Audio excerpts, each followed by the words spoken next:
Shalom sahabat RPKM yang diberkati oleh Tuhan. Puji nama Tuhan. Saya Pendeta Abdul Bastin Putar-Putar kembali mengajak Bapak Ibu saudara kasih Tuhan dan seluruh mahasiswa Sekolah Tinggi Teologi Kata Ros Indonesia Bekasi yang mengikuti mata kuliah doktrin angelologi dan satanologi kembali bersama-sama melanjutkan topik yang baru masih berhubungan dengan setan ya ataupun iblis, yaitu apakah iblis mempunyai sebutan?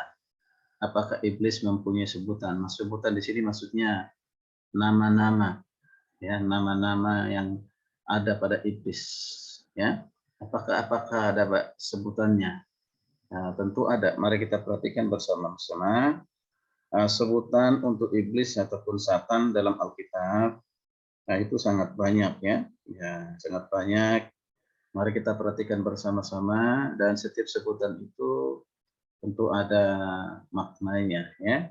Ya, jadi saya lebih menekankan kepada nama-namanya. Jadi yang pertama disebut sebutannya itu adalah setan.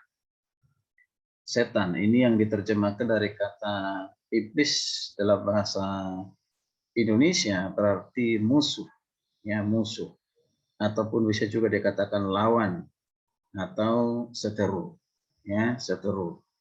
Nah, silakan nanti dibuka dari Matius 4 ayat 10 dan juga di 2 Korintus 2 ayat 11, ada juga di 1 Timotius 1 ayat 20. Jadi sesuai dengan namanya, Satan adalah musuh, lawan, dan seteru Allah dan manusia. Jadi yaitu Satan itu adalah musuh, lawan, dan ya seteru Tuhan dan manusia. Itu yang pertama. Lalu yang kedua disebut juga dalam bahasa Yunani yaitu diabolos. Diabolos. Yang juga diterjemahkan dengan kata iblis dalam bahasa Indonesia. Mempunyai pengertian yaitu apa? Pemfitnah. Jadi diabolos itu artinya pemfitnah atau bisa disebut dengan pendakwah. Jadi hati-hati kalau kita sering memiliki sifat memfitnah orang lain, mendakwa orang lain. Nah, ini sifatnya siapa? Iblis, jadi diabolos. Harus kita bertobat kalau kita punya sifat itu. Ya. Nah, kata diabolos ini nanti saudara bisa baca di Matius 13 ayat 39 dan juga ada di Yohanes 13 ayat 2. Itu yang kedua. Lalu yang ketiga, saudara kasih Tuhan, yaitu disebut sebagai pencoba. Pencoba, Matius 4 ayat 3. Masih ingat ya peristiwa di mana iblis ya menggoda Yesus setelah berdoa puasa 40 hari 40 malam. Ya, itu si pencoba itu maksudnya itu adalah iblis. Kemudian di 1 Tesalonika 3 ayat 5 ada juga disebut sebagai penggoda. Penggoda. Bahasa Yunaninya yaitu adalah peirazon, ya, peirazon. Ya, peirazon. Nah, sebutan ini dengan jelas mengungkapkan apa saudara? Mengungkapkan salah satu cara untuk manusia berbuat dosa adalah dengan cara mencobai dan menggodainya. Nah, inilah trik atau strategi iblis. Ya, coba menggodanya ya, menggoda manusia dengan segala caranya, dengan segala kelicikannya. Karena itu hati-hati jangan sampai digoda. Jangan sampai berhasil digoda seperti Hawa dan juga Adam sehingga jatuh dalam dosa karena digoda. Yesus digoda justru menang. Mengapa? Karena menggunakan firman yang luar biasa. Ya, karena dia firman yang mengalahkan segala kejahatan. Karena dia kebenaran. Ya, tidak mungkin kebenaran dikalahkan oleh kejahatan. Kebenaran di atas segalanya. Baik, lalu yang keempat yaitu iblis juga disebut si jahat. Silakan nanti dibaca Matius 13 ayat 19, di ayat 38 dan juga ada di Efesus 6 ayat 16, dilanjutkan dalam 1 Yohanes 2 ayat 13-14. Ya, juga di 1 Yohanes 5 ayat 19.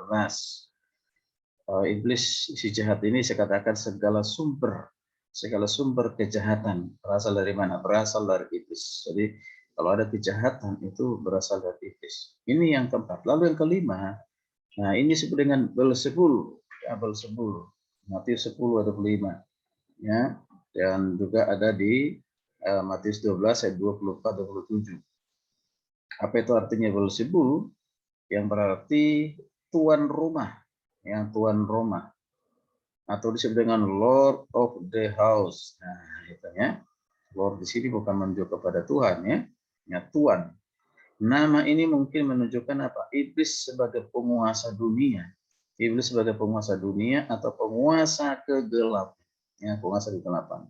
Itu Beelzebul yang pernah diusir oleh Yesus dari seorangnya pada saat pelayanan Yesus. Coba kita perhatikan lagi yang keenam. Yang keenam yaitu penguasa kerajaan angkasa. Jadi sebutan yang keenam itu penguasa kerajaan angkasa. Silakan dibaca di Matius 12 ayat 24 dan 26. Matius 12 ayat 24-26. Sebutan ini untuk apa? Menyatakan ia sebagai penghulu roh-roh jahat. Ya, penghulu roh-roh jahat. Ya. Ini yang keenam. Lalu yang ketujuh yaitu disebut dengan naga. Ya, naga. Hati-hati, jangan si naga. Salah ya, naga. Ya, naga. Jangan ditambahkan si. Ya, itu marga orang Batak, marga yang baik. Ya. Jadi naga, cukup naga. Ya, jangan juga dipelesetkan ya. Nanti marah yang punya marga. Ya. Jadi nanti silakan juga dibaca, diperhatikan di Yesaya 51 ayat 9. Yesaya 51:9, baca juga nanti di Wahyu 12 ayat 3 dan ayat yang ke-7. Dilanjutkan sebutan itu ada juga di Wahyu 13 ayat 2 dan juga di Wahyu 20 ayat 2. Nah, sebutan ini untuk apa? Mengungkapkan iblis sebagai makhluk yang sangat menakutkan. Ya. Yaitu mengungkapkan iblis sebagai makhluk yang sangat menakutkan. Tapi bagi kita yang sudah percaya kepada Kristus, tentu kita tidak takut kepada iblis. Ya. Orang-orang yang tidak percaya mungkin takut hal itu. Oke, lalu yang berikut kita perhatikan adalah kedelapan, yaitu ular. Ini masih ingat Kejadian 3 ayat 1, ya, di mana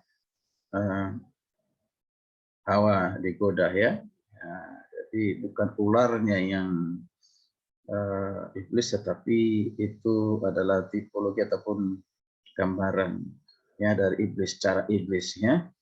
Silakan baca nanti di Yesaya 27 ayat 1 juga ada, Wahyu 12 ayat 9 dan juga di Wahyu 20 ayat 2. Ya, jadi sebutan ini diberikan untuk melukiskan apa? Melukiskan kelicikannya, kecurangannya. Ya. Jadi ini melukiskan kelicikan dari iblis. Silakan nanti juga dibuka di Ayub 26 ayat 13. Ayub 26 ayat 13. Kemudian kecurangan dari iblis. 2 Korintus 11 ayat yang ketiga. Lalu yang ke-9 yaitu Belial. Ya, Belial.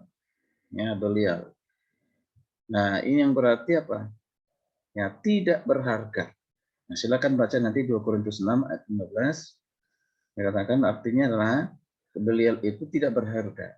Dalam kata ini mengandung pengertian kesembronan, ya, kesembronoan, ya, sembrono dari kata sembrono, ya, kesembronoan.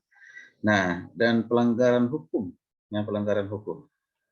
Ini mencerminkan tingkah laku iblis yang tidak mau tunduk kepada otoritas yang ada dalam bentuk melawan, yang ada itu dalam bentuk melawan dan melanggarnya. Jadi itu tidak tunduk kepada otoritas Tuhan, tapi justru yang melawan dan memberontak.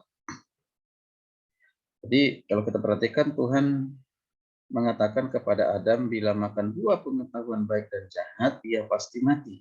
Di Kejadian 2 ayat 17. Tetapi iblis mengatakan sekali-kali tidak akan mati. Ya, di Kejadian 3:4. Di Kejadian 3:4. Nah ini jadi dibolak ya di Tuhan itu yang sudah jelas dari Tuhan kepada Adam, tapi diputar balik oleh siapa? Ya, oleh setan. Nah itulah disebut dengan kelicikan. Ya, kelicikan. Oke. Lalu yang ke-10 disebut dengan apa? Bintang fajar. Jadi iblis itu atau setan disebut dengan bintang fajar di Yesaya 14:22. Nah, sebutan iblis ini ditujukan kelebihan yang dimiliki oleh malaikat Lucifer. Nah, jadi ini dari nama bintang fajar itu menunjukkan yaitu bahwa iblis ini memiliki kelebihan yaitu malaikat Lucifer. Di antaranya dia memiliki kehebatan. Nanti silakan dibaca Yesaya 14 ayat 16. Rupanya yang sempurna, cantik, penuh hikmat, penuh keindahan. Silakan baca di Hesekiel 28 ayat 11 dan 17. Kemudian juga memiliki posisi di jajaran para kerub yang melayani Allah. Dia punya itu posisi itu, jabatan itu. Silakan nanti dibaca masih di Hesekiel 28 ke 11 dan yang lainnya masih banyak. Nah, inilah kelebihannya. Ya, tadi kelebihan ini sepatutnya disyukuri sebagai anugerah yang dikaruniakan Tuhan padanya, tetapi sebaliknya justru kelebihan itu membuat menjadi sombong, buat iblis menjadi sombong, sehingga mau menyetarakan dirinya dengan Tuhan, menyerahkan diri dengan Tuhan. Itu di Yesaya 14 ayat 14. Ya, silakan baca. Jadi kesombongan ini harus dibeli dengan harga yang mahal. Dalam bentuk apa? Akhirnya Lucifer atau bintang fajar itu dicampakkan dari surga. Itu nanti kita baca dilanjutkan di ayat yang ke-15 dari Yesaya 14 tadi. Dari posisi malaikat kemudian menjadi apa? Menjadi iblis yang disebut di musuh atau lawan. Nah, itu yang ke-10. Lalu yang sebutan yang ke-11 yaitu disebut dengan penguasa dunia. Penguasa dunia. Silakan nanti dibaca Yohanes 12 ayat 31, Yohanes 14 ayat 30, kemudian juga dilanjutkan Yohanes 16 ayat 11. Ya, sebutan ini ditunjukkan pengaruhnya yang luar biasa atas dunia, khususnya atas diri manusia. Jadi penguasa di dunia ini yang membuat banyak orang jatuh di dalam kejahatan, melakukan penipuan, pembunuhan, kebohongan, dusta, korupsi, dan yang semua. Ya, karena apa? Sudah dipengaruhi, dikendalikan oleh penguasa dunia. Siapa dia? Itu iblis. Ya. Kemudian yang ke-12 dan yang terakhir ini yaitu disebut dengan ilah zaman. Ilah zaman ini. Nah, silakan dibaca dalam 2 Korintus 4 ayat 4. Ya, 2 Korintus 4 ayat 4. Nah, sebutan ini menunjuk kehebatan iblis untuk menipu manusia dengan menganggap dirinya ilah sebagai Allah dan kemudian disembah. Nah, itu ya. Ilah ya dengan menyebutkan dirinya Allah supaya disembah. Jadi hati-hati. Ya. Setan, iblis adalah musuh yang harus dilawan, bukan untuk disembah. Ya, dilawan dengan kuasa Tuhan, dilawan dengan nama di atas segala nama, yaitu nama Yesus Kristus. Itulah ya beberapa sebutan kepada iblis. Kiranya ini boleh bermanfaat bagi kita. Jadi masih banyak sebutan yang lain ya untuk iblis, tetapi apa yang dikemukakan ini pikir sudah lebih dari cukup ya untuk mengetahui sebutan yang dimiliki oleh iblis. Silakan nanti mengembangkan diri, belajar lagi bahwa masih ada sebutan-sebutan yang lain. Puji nama Tuhan. Shalom, Tuhan Yesus memberkati kita sekalian.